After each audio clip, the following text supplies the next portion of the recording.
Today I'm making wallets out of some old cassette tapes. I saw this project on Pinterest and it's not too difficult.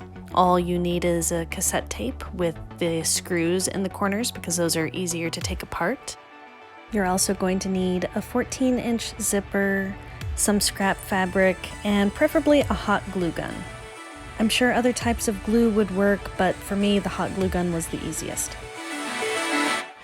I tried prying apart the ones that didn't have the screws by scoring the edges along the seam with an X-Acto knife, but this was dangerous, so I recommend only using cassette tapes that you can actually safely take apart. Once you take them apart, you're going to take all of the insides out. I would save these. I've got a big bag of film and all the screws, and you can choose to paint it if you want. I tried using this acrylic paint, but it was kind of messy. Even after a second coat, I just didn't really like the way that it turned out. But there's different ways you can do this, or you don't even have to paint it. You can just keep it exactly the way that it looked if you want to go for a more vintage style. So I let these dry. I tried a second coat with the acrylic. And then I tried adding some designs to make them kind of interesting, and this is what I came up with.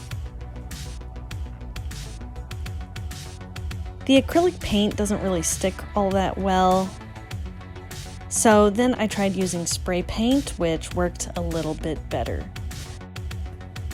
Painting them is totally optional.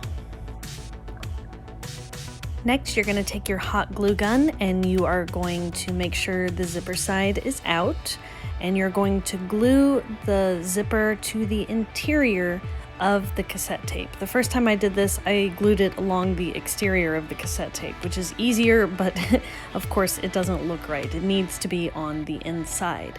And you have to make sure you've left enough space so that the zipper actually works when you get it glued on both sides of the cassette tape. You'll probably have some excess zipper left over. I did. I think the actual dimensions are 12 inches, but I could only find 14-inch zippers. So before you snip off those ends, make sure you put a dab of hot glue where the zipper needs to stop, because I made that mistake the first time and the zipper came all the way off and then I was devastated. Once you get one side glued down, you can glue the interior of the zipper to the other side. I found it was easier if you unzip it first.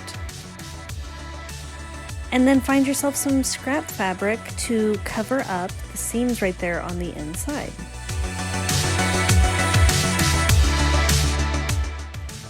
The process isn't difficult so much as it takes practice to do it and make it look good. So I've done a couple of practice ones, and I felt like they were just a little bit sloppy, not really ready to be sold or to give out as gifts, but practice makes perfect. For the interior, you can use scrap fabric or you can use felt. You can pretty much use whatever you want. You can also just skip it all together, but remember the insides are going to look a little bit sloppy with all that dried hot glue on there. So whatever you feel makes it look best. Once you get the scrap fabric glued down on both sides, it's finished. All you have to do is zip it up, test the zipper, make sure it all works, and peel off any of the dried glue. And these are some of the finished products. Again, these are my first ones. They're practice, so I'm looking forward to making more and seeing what kind of colors I can come up with. Thanks for watching. Have fun.